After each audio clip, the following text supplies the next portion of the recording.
Zero tolerance पे काम करने वाली उत्तर प्रदेश की योगी सरकार लगातार अधिकारियों को इस बात की हिदायत देती नजर आ रही है कि किसी भी प्रकार से भ्रष्टाचार पर कोई रियायत ना बरती जाए। जो भी लोग किसी भी प्रकार का भ्रष्टाचार कर रहे हैं उन पर सख्त कार्रवाई की जाए। वहीं कानपुर देहात में स्वच्छ भारत मिशन फेज 2 में कराए गए कामों में 375 करोड़ रुपए के घोटाले का मामला सामने आया है। ये घोटाला उन कामों का है जो काम धरातल पर हुए ही नहीं। फिलहाल जिलाधिकारी और मुख्य विकास अधिकारी सौम्या पांडे लगातार इस घोटाले की जांच कर रहे थे और इस घोटाले की जांच में शासन को रिपोर्ट भी भेज दी गई है। फिलहाल इस मामले में कानपुर देहात के 195 ग्राम प्रधानों और 10 खंड प्रेरकों को भी नोटिस भेज दी गई है। साथ ही साथ कानपुर देहात के मुख्य विकास भवन में तैनात वर्तमान और मौजूदा डीपीआरओ को भी निलंबित कर दिया गया है। इसके साथ ही साथ एक कंसल्टेंट पर एफआईआर दर्ज कर उसे जेल भेज दिया गया है। अब जिलाधिकारी और मुख्य विकास अधिकारी सौम्य पांडे का साफ तौर से कहना है कि इस तरीके के किसी भी घोटाले में कोई रियायत नहीं बरती जाएगी। जो भी लोग सरकार की योजनाओं का दुरुपयोग करेंगे या पैसे कमाने के लिए घोटाले करेंगे उन पर सख्त कार्रवाई की जाएगी। अब देखना यह है कि 3 करोड़ 75 लाख रुपए के इस घोटाले में कौन कौन लोग और अभी जेल की सलाखों के पीछे जाते हैं। वहीं 195 ग्राम प्रधानों को नोटिस जारी हुआ है तो ग्राम प्रधानों की ये जिम्मेदारी थी कि जिस वित्तीय लेन देन के लिए उन्हें एक डिजिटल सिग्नेचर यानी कि डोंगल दी जाती है वो डोंगल उनके पास से कानपुर देहात के मुख्य विकास भवन तक कैसे पहुंची।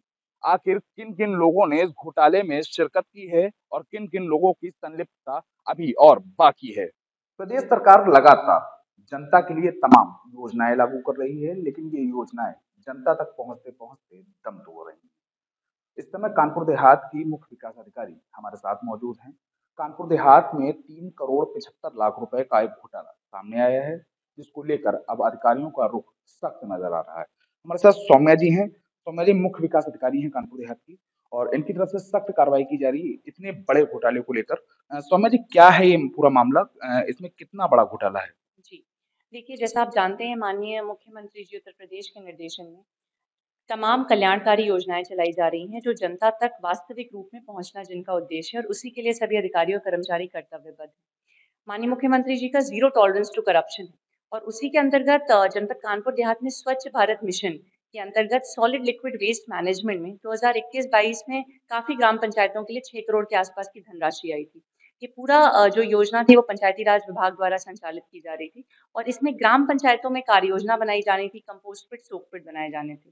जब क्षेत्र में भ्रमण किया गया और देखा गया कि कई जगह इसकी शिकायतें प्राप्त हुई कि अनियमित भुगतान किया गया है या बिना कार्य के ही भुगतान किया गया है। तो इसकी विधिवत जाँच फिर कराई गई ब्लॉक स्तर पे बीडीओ, एडीओ की टीम्स के द्वारा और ये निकल के आया कि बहुत जगह जहाँ अनियमित भुगतान हुआ है, उसमें कहीं न कहीं काफ़ी लेवल्स ऑफ मतलब इन्वॉल्वमेंट था, कई जगह अनियमितता हुई है।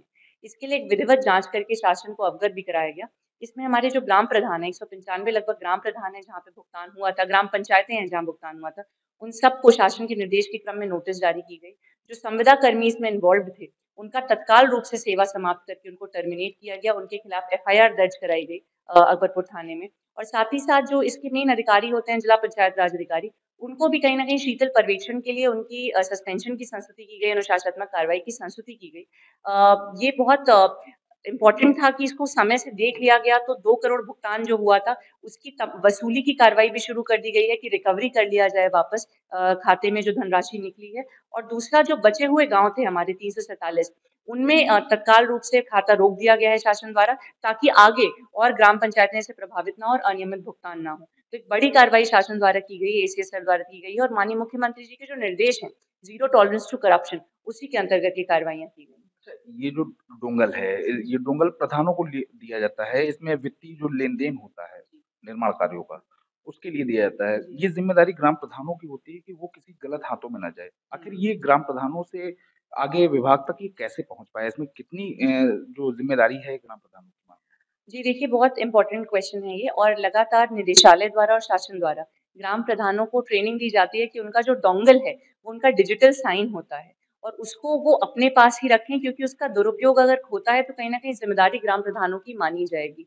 ये बहुत दुर्भाग्यपूर्ण रहा कि ग्राम प्रधानों ने के माध्यम से डोंगल खंड प्रेरकों को या अन्य संविदा कर्मियों को दिया गया, क्योंकि डोंगल रखना वो प्रधान की जिम्मेदारी थी। जो भी काम कराया जाना है वो ग्राम पंचायत द्वारा कराया जाना था और कार्य के उपरांत उसका विधिवत एमबी होके फिर भुगतान होना था। तो ये अनियमितता में एक बहुत बड़ी जिम्मेदारी हमारे ग्राम प्रधानों की ये थी कि अपना डोंगल अपने पास रखें और कार्य के उपरांत ही नियम का पालन करते हुए इसका भुगतान करें। वैसे ये जब निर्माण कार्य होता है तो इस डोंगल का प्रोसेस क्या है? किस तरीके से ये दी जाती होगी? जी, जब भी कोई भी निर्माण कार्य होता है, अगर स्वच्छ भारत मिशन की बात करें, तो उसमें ग्राम पंचायतों को एजेंसी के रूप में टीपीआरओ द्वारा बनाया जाता है और जो क्रेडिट लिमिट जारी होती है, वो सीधे निदेशालय से ग्राम पंचायतों को जारी होती है। ग्राम पंचायत में का कर्तव्य होता है, अर्थात प्रधान और सचिव का, कि वो अपना काम, उसका एस्टीमेट बनवाएँ, वो काम कराएँ, उसकी जियो टैग फ़ोटो लें और उसका एमबी लगाने के उपरांत ही उसका भुगतान हो, जिसमें प्रधान का डोंगल का उपयोग होता है। और मेकर चेकर का सिस्टम होता है पीएफएमएस में। इस पूरी प्रक्रिया की ट्रेनिंग निदेशालय द्वारा, शासन द्वारा दी गई थी ग्राम पंचायतों में। बट कहीं न कहीं चूँकि प्रधान को ये समझना पड़ेगा कि उनका डोंगल ही उनका सबसे इम्पोर्टेंट टूल है और वो अपने पास ही रखना उनका दायित्व है। तो ये पूरे प्रक्रिया का कहीं न कहीं इसमें वायलेशन हुआ। क्या लगता है कि जिस तरीके से डोंगल पहुँच गई गलत हाथों में, प्रधानों ने क्या कभी आप लोगों से या किसी उच्च अधिकारी से बात की या शिकायत की कि उनका डोंगल किसी ने ले लिया है? जी। देखिए, लगातार आप लोग देखते हैं कि माननीय मुख्यमंत्री जी के निर्देशन में जन सुनवाई होती है, क्षेत्र भ्रमण होता है, ग्राम चौपालें लगाई जाती हैं। बट जिस दौरान धनराशि का ये निकाली जा रही थी, उस दौरान कभी भी इस तरह की शिकायतें लिखित या मौखिक प्राप्त नहीं हुई कि डोंगल्स को कहीं बुलाया जा रहा है या लिया जा रहा है किसी अन्य द्वारा। प्रधानों द्वारा ये शिकायतें प्राप्त नहीं हुई। लगभग अक्टूबर-नवंबर 2022 में जब हम लोग क्षेत्र में गए और बिना काम के देखे कि पैसे निकले हुए हैं, उसके बाद तत्काल एक्शन मोड में आके इसकी जाँच करा के वहीं पे स्टॉप करा दिया गया कि और ग्राम पंचायतें प्रभावित ना हो और पैसा का अनियमित भुगतान ना हो। लेकिन उस दौरान ये नहीं जानकारी हुई, जाँच के उपरांत कई प्रधान आए ये बताने, जब जाँच के बाद एक्शन हो गया था, पर जिस दौरान ये हो रहा था, उस दौरान संज्ञान में नहीं लाया गया। अमूमन जब भी योजनाएँ लागू होती हैं, आप लोग उसको ज़मीन पर लेकर आते हैं, तो आप लोग भी एक विभागीय जाँच कराते हैं। तो ये जो जाँच हुई है, ये एक बड़ा घोटाला है, आप लोग लगातार काम कर रहे हैं। तो क्या लगता है आगे जो मैसेज आप देना चाहते हैं, वो क्या देना चाहते हैं? देखिए, एक ही मैसेज है और वो माननीय मुख्यमंत्री जी का मैसेज है कि कोई भी कल्याणकारी योजना हो, चाहे वो पंचायती राज की हो, बेसिक शिक्षा की हो, समाज कल्याण की हो, जिसमें अंत्योदय सर्वोदय की भावना से अंतिम व्यक्ति को लाभान्वित होना है। इसीलिए डीबीटी के माध्यम से सीधे खाते में पैसे जा रहे हैं। उसको प्रत्येक सरकारी अधिकारी और कर्मचारी को कर्तव्यबद्ध होके करना पड़ेगा।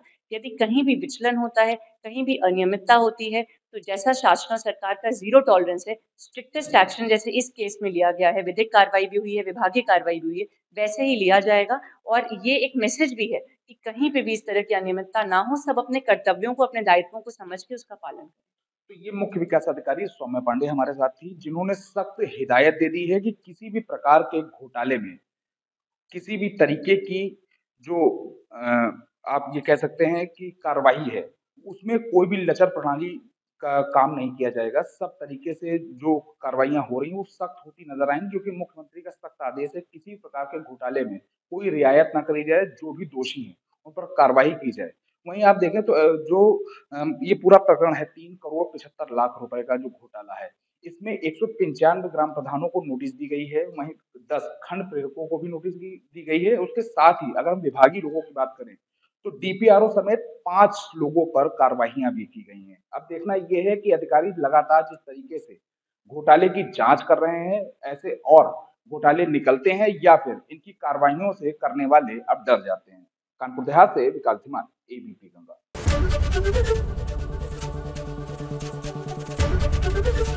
एबीपी गंगा, खबर आपकी, जुबान आपकी।